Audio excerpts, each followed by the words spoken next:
Hello, friends. This is Dave Hurwitz, Executive Editor at ClassicsToday.com, here with the continuation of our survey of Bernstein boxes. And now we have this awkward monstrosity.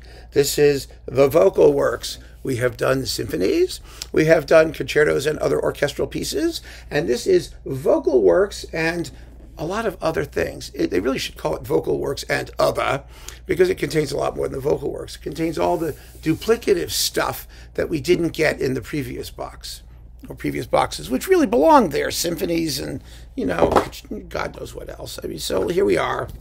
Here it is, the box. Here's the bookie, the usual booklet, and we're going to go down the track list. How many CDs do we have in this sucker? Get ready, 56. Okay.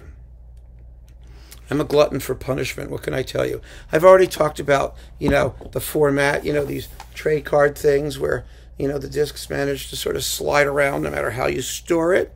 But, it's nicely done. I mean, it's nicely put together. It's good to have, and it's out of print. So, as usual, ripe for reissue. But Bernstein stuff gets churned like crazy. I'm sure it's all going to come back eventually. So just hang in there. So we begin with, Bach, the St. Matthew Passion on 2 discs, hugely cut, horribly idiosyncratically conducted. This was a young people's concert. I'll never forget it, where Bernstein tries to make the case that it's really kind of an opera and full of drama and stuff like that. I mean, and he does it by leaving out all of the contemplative and religious stuff. Well, I don't know. All I can tell you is it's a horrible performance, but horrible in a way that's kind of fun. It tells you what a 1960s subscription audience would be prepared to endure, in Bernstein's view, in taking on the St. Matthew Passion. We have matured. That's all I can tell you. And I don't want to be snooty about it, because it's good that he was playing the music and introducing it and that he believed in it and all that stuff. But it's a joke. It's just a joke. It's kind of funny. People were doing complete St. Matthew Passions back in those days, and very nicely. And this is okay, never mind. Next, Beethoven's Missa Solemnis with Eileen Farrell. Yeah. And Kim Borg and the Westminster Choir and all that. Bernstein always did a great no, this is not a saint anything. Missa Solemnis. Bernstein always did a great Missa Solemnis. This is marvelous. His remake with the Concertgebouw is marvelous. He just got it. He got the piece. He delivered it, and it's absolutely splendid. So that's okay. He makes up for that St. Matthew Passion. But wait, there will be more horror to come. Let's see. Then after the bit of the Missa Solemnis, we have the Choral Fantasy and Haydn's Theresian Messa. Now, Bernstein was, of course, one of the great... little itch there, excuse me. Bernstein was one of the great Haydn conductors, if not the greatest, that has ever existed, and his recordings of all of the Haydn masses are great, wonderful, fabulous, terrific, and they were as good as unknown back in the day. They really were. I remember buying these recordings when they came out, because who knew?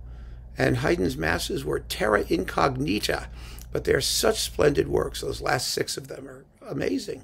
As great as the London symphonies, and entirely symphonic in their conception and structuring. And, oh boy, this was exciting getting to know these pieces.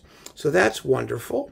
Again, you've got, let's see, Lucia Pop, Rosalind Elias, Robert Tier, some guy named Hudson. I don't think it's Henry, but, someone named Hudson. It's with the London Symphony, by the way, the Theresian Messa. Berlioz's Requiem, one of the great ones.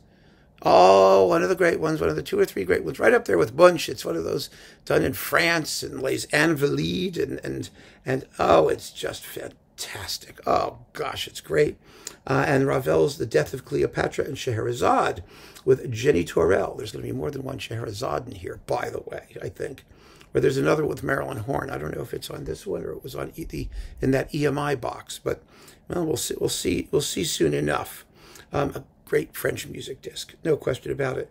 Then we have Bernstein's own opera, Trouble in Tahiti, the Chichester Psalms, and the song cycles I Hate Music and La Bonne Cuisine with Jenny Torel, who was Bernstein's Kunstdiva. Torel was one of those singers who had really not a very attractive voice, but great artistry. Yeah, she was a very smart singer, a wonderful leader singer, and yeah, Trouble in Tahiti's terrific, vastly better than when it got turned into A Quiet Place, that bigger opera, and it's much better in its original short form without the additional acts. This was the Trouble in Tahiti became the what you call it, the flashback act two, but it's wonderful as its own work. And the rest of this is great. Chichester Psalms and all that stuff's terrific. Then we have Bernstein's Mass, a masterpiece. Fabulous performance. I've talked about it elsewhere. We don't need to go with that. Ernest Bloch, The Sacred Service, a beautiful, beautiful work. Never gets performed because it's Jewish. Jewish service in Hebrew. Oh my goodness, it's a Friday night service. I felt like I was a kid back in synagogue, especially when the rabbi does his there's a little part for like a little sermonette and spoken role by a rabbi, and he does his thing, and they all sound like that, don't they? It's like priests all sound the same too. I've seen priests in my Catholic friends' services my whole life, and they all sound the same.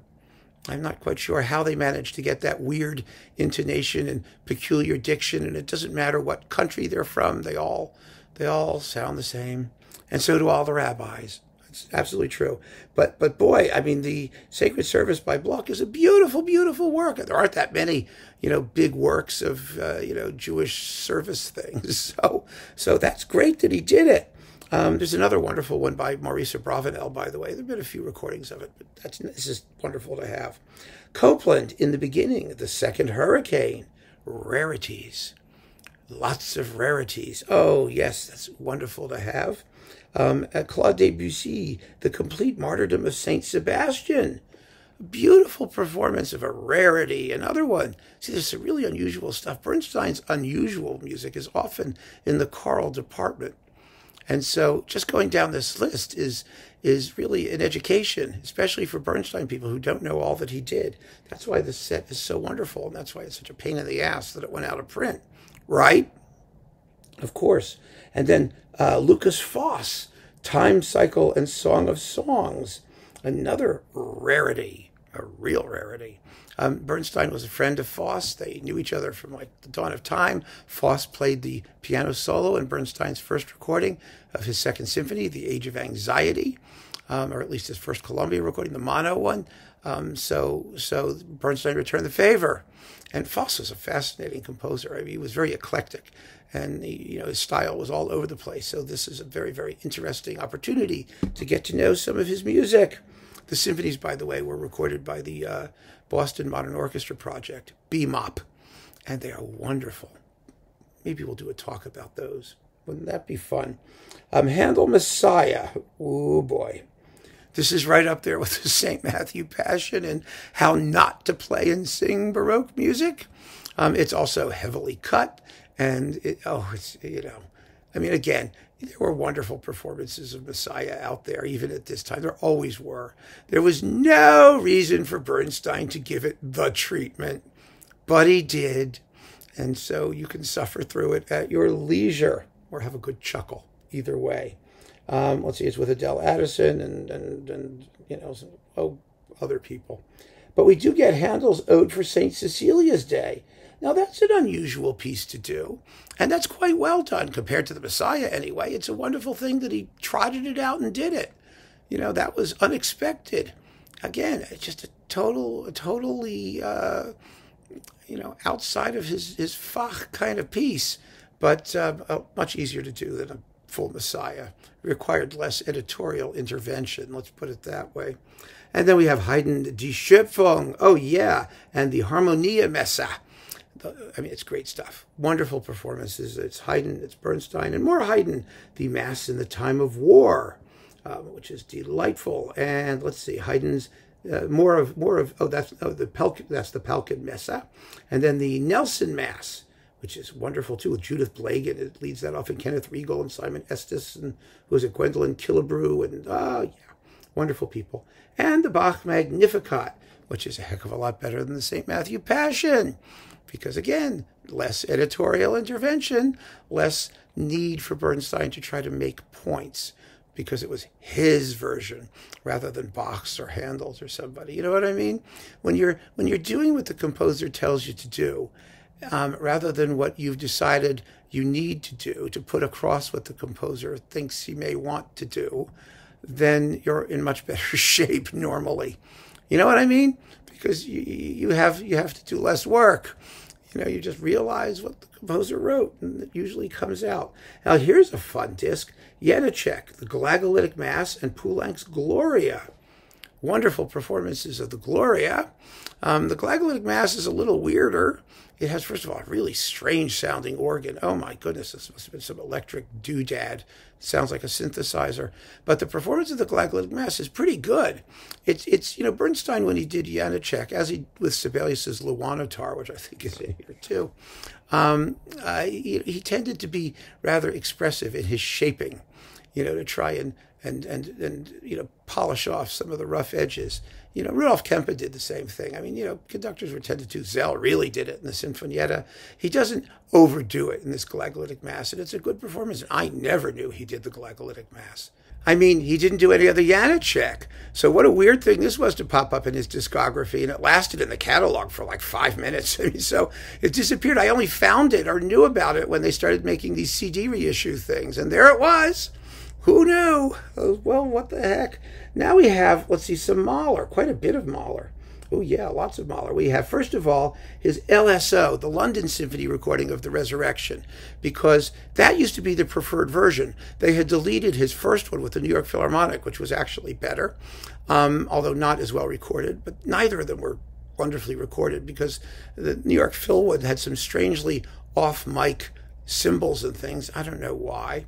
And the LSO one was live and kind of screechy sounding, but that was the one that was out there for many, many years before he redid it for Deutsche Grammophon. And so it's in here. I mean, they're all of a piece. They're very, very similar performances. There was also a video of this, which I despise. I hate looking at it. I think it's horribly filmed, and one of those things where there's close-ups on everything, so you never really get to see, what was going on with the full orchestra and the whole ensemble. And every time anything spiritual happened, they did a picture of a stained glass window. Oh, it drove me crazy. It was recorded in Ely Cathedral. And it's a good Mahler too, but the other two are better. So, okay, so that's there for completeness' sake, right? And then there was a version of let's see, there's the Kindertotenlieder with Janet Baker and the Israel Phil. And then the last movement of the Mahler 2, which was part of a disc called Hatikva on Mount Scopus that Bernstein did with the Israel Philharmonic. It was live. It was outdoors. It just sounds like hell. I mean, forget it. And then we've got, let's see, the Adagietto also from Mahler 5 separately that he did. It was like like the JFK Memorial Concert or something like that. And Das Lied von der Erde with Ludwig and Kolo and the Israel Phil, which is very good, although very dryly recorded because Man Auditorium, which I've been to, is a really dead acoustic space. But the singing is marvelous and the playing is terrific too. And there's a video of that, which is a little bit more fun to watch, frankly. Let's see, then we have more Kindertotenlied. Oh, wait, Des Knaben Wunderhorn. Yes, with Ludwig and Barry, one of the great versions of that. We don't need to worry about that. The Kindertotenlieder, the earlier one with Jenny Torell, and 4 other songs, which come from Rückert and Des Knaben Wunderhorn. I mean, they're nice. They're nice to have. I mean, it doesn't make a full disc, but they have it as a full disc. Then you have Des Knaben Wunderhorn, the piano version, with Bernstein at the piano, with the same folk, Ludwig and Barry. And so you can hear it both ways if you like. But, of course, these are orchestral songs, and they sound fabulous that way. Then we've got Mahler, Rückert Lieder und Gesänge aus der Jugendzeit, the early songs with piano, and the songs of a Wayfarer. This is all with Fischer-Dieskau and all with piano, I believe. I think it is. It's disc 2029. Let me make sure. Yeah, I mean, I can't possibly have forgotten that. I'm not that crazy. Here we go. There's Des Knaben Wunderhorn, and here's Fish disc, and with Bernstein at the piano, of course. Yeah, I knew that. I knew it. I knew it all along. Ooh. All right, where are we now?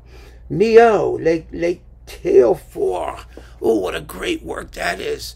Amazing part of his Oresteia, that big thing. And Bernstein was marvelous at that. And it's coupled with Messiaen, the Trois Petites Liturgies, the three little liturgies full of nonsense words that Messiaen wrote himself. I mean, the words themselves are not nonsense. They're nonsense the way Messiaen put them together. A wonderful work in the style of the Turangalila Symphony, which Bernstein premiered but never recorded. Again, another fantastic, strange little entry in the Bernstein discography. It's got an old Martineau whipping around, and it's lots of fun. Absolutely marvelous. And here is the other Ravel Scheherazade, another one with Mussorgsky Songs and Dances of Death, and Poulenc Banalité, and poems by Louis Aragon, and Jenny Torel with the Columbia Symphony Orchestra. So maybe he did Scheherazade like 20 times. There's also a Marilyn Horn one somewhere. Okay, Strauss, Der Rosenkavalier. All of it. It's a wonderful Rosenkavalier with Gwyneth Jones and Crystal Ludwig and Walter Berry and Lucia Pop and Placido Domingo. And, what's not to love? It's really first rate. And Stravinsky's Oedipus Rex with the Boston Symphony, the one that was in the Norton lecture videos. It's a fantastic Oedipus Rex and one of his rare recordings back in Boston. Verdi's Falstaff with Fischer Dieskau, Rolando Panerai, Juan Oncina, and lots of Marie Dickey and other people. It doesn't say what any of the women are. Well, it's okay. They're good. They're women. It's a terrific Falstaff, first rate also. And then the Verdi Requiem with Martina Arroyo and Josephine Visi and Placido Domingo and Ruggero Raimondi and the LSO Symphony Orchestra and Chorus. It's one of the great underrated Verdi Requiem. It's really terrific. Absolutely terrific, exciting and red-blooded and thrilling and wonderfully sung. And I love anything where we get to hear Martina Arroyo, who was one of the great Verdi sopranos of the 20th century, and she was terribly under-recorded. Really a fine, fine artist. And let's see, we have Wagner, Götterdämmerung, the Immolation Scene, and the Wesendonck-Lieder with Eileen Farrell. Oh, yeah, she also did it with Charles Munch. But Eileen Farrell is worth hearing no matter what she does. I don't care if she's singing the phone book. She did jazz just as well and show tunes. She was one of those forces of nature kind of singers, and she was wonderful. And there we go. Here's the other Scheherazade. What a weird disc this is. Okay, Villa-Lobos, the Bachianas Brasileiras No. 5 with Natanya Davrath. Yay! The great Natanya Davrath. Luanatar by Sibelius with Phyllis Curtin. Another Kunst diva, if ever there was one, and I knew her. I knew her fairly well, actually. I knew her daughter. We went to high school together. Maurice Ravel, Scheherazade with Marilyn Horn. There we go. With the Orchestre Nationale de France. You do Scheherazade every 5 minutes. And then Bernstein, To My Dear and Loving Husband and Take Care of This House. Little bitlets. Boy, oh boy. How's that for a vocal extravaganza? But, Davrath, Curtin, Horn. And in the other stuff, you've got Frederica von Stade and Benita Valenti. And, oh, my gosh. Wow. Okay, then we have John Stafford Smith, The Star-Spangled Banner, the Gloria from the Missa Solemnis, and Copland's Connotations. That's like the opening of the Kennedy, not the Kennedy Center, the Avery Fisher Hall concert. That's what that was. And holy mackerel. So you've got some choral things and a bit of the Missa Solemnis with let's see, Eileen Farrell and Shirley Verrett and John Vickers and this is Donald Bell. And Aaron Copland himself was there for something. I don't think he was one of the singers of the Missa Solemnis. Maybe he conducted his own connotations. So that's one of those occasional things. And then we've got the Vaughan Williams Serenade to Music. And it's like, I think it's not the original version. Is it the original version? It may have been. That was also the opening of Lincoln Center stuff. And part one of Mahler's Eighth, and Tchaikovsky's Paternoster, and Handel's Hallelujah, and Hatikva, the national anthem of Israel. And it's all kinds of weird stuff. Let me just check something. Disc 43. Here it is, 43. Thank God it's on top. Wow, that's a mercy. What's this? It's like a 2-disc thing. Yeah, it's the original version of the Serenade to Music. You have to hear the cast. Adele Addison, Lucine Amara, Eileen Farrell, Lily Chukazian, Jenny Torel, Shirley Verrett, Richard Tucker, Charles Bressler, John Vickers, George London, Ezio Flagello, Donald Bell. P4, 5, 6, 7, 8, 9, 10, 11, 12. It's supposed to be 16 of them. I don't know how he did it. That's some of those people were in the Mahler. Let's see, 1, 2, 3, 4, 5, 6, 7, 8, 9, 10, 12 of them. And there's supposed to be like 16 singers. Well, I don't know what he did here. Who cares? It sounds great. It's the Serenade de Musique. Yeah. With lots of people in it. Let's leave it at that, right? And then we have a Jenny Torell thing. We have, let's see, Schumann's Liederkreis, Strauss's Allerzählen in 5 songs and then Tchaikovsky 5 songs, and Rachmaninoff's Nepoi Krasavica. Yeah, sure, by Rachmaninoff. That was a Jenny Torell recital. Let's just leave it at that. And another Jenny Torell recital. We've got Duparc, Debussy, Satie, Liszt, Poulenc, and Offenbach. I am not going through every piece on it. Brahms, Zigeuner Lieder and Other Lieder with Christa Ludwig, a song recital. Ludwig is a joy. Then we have The Joy of Christmas with the Mormon Tabernacle Choir. Okay, now we get the duplicate stuff. The stuff that should have been in like the symphony box mostly, but wasn't. They are the Symphonie Fantastique, which we know about because he did it twice. The Prokofiev Fifth, the remake with the Israel Philharmonic that was live and digital, and I think slower and heavier than the first one, though some people prefer it. Not me. The remake of the Shostakovich Fifth with the New York Philharmonic, which is also slower and heavier and less interesting than the first one, I think. But some people disagree. The first, I think this is the first Tchaikovsky Fourth. It may be the second. I mean, it doesn't matter whether it's the first or the second. It's just the other one. The one you didn't have in the symphony box. And then, let's see, the Schumann Piano Quintet and Mozart Piano Quartet, Kershaw 478 with the Juilliard Quartet, and Bernstein playing the piano, the Ravel Piano Concerto in G major, and his own 7 anniversaries and Afterthought, and I Hate Music, and Copland's Piano Sonata, and Mark Blitzstein, Dusty Bin, or Dusty Sun, or the Dusty Sun with the Philharmonia Orchestra. I mean, heaven knows what that was. And Blitzstein's The Airborne Symphony, yay! And the other Bernstein facsimile, the earlier recording of that. The Airborne Symphony is a hoot. It's a lot of fun. And let's see, Bernstein's Jeremiah, the earlier one, and On the Town Dances, and Billy the Kid by Copland, and An American in Paris, and something called Jingo, and the On the Town Orchestra, and oh, good Lord, the St. Louis Symphony, and yes, you have those. And Stravinsky's Histoire du Soldat excerpts, Octet, and Mio, La Création du Monde. This is early stuff. Members of the Boston Symphony, the Victor Chamber Orchestra in mono. Glorious mono! I mean, Bernstein remade La Création du Monde, but for EMI.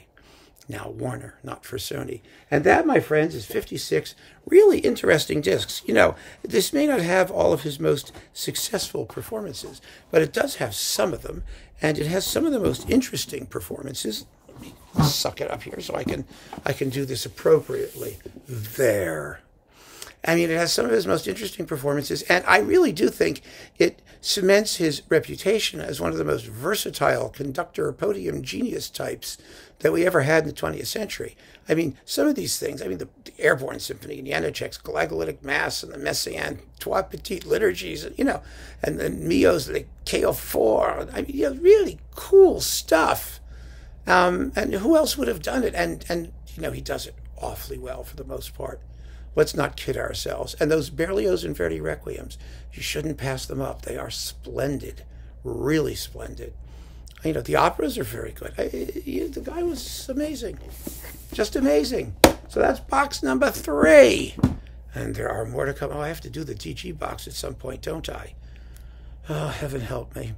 All right, friends, keep on listening. Thanks for joining me. Take care.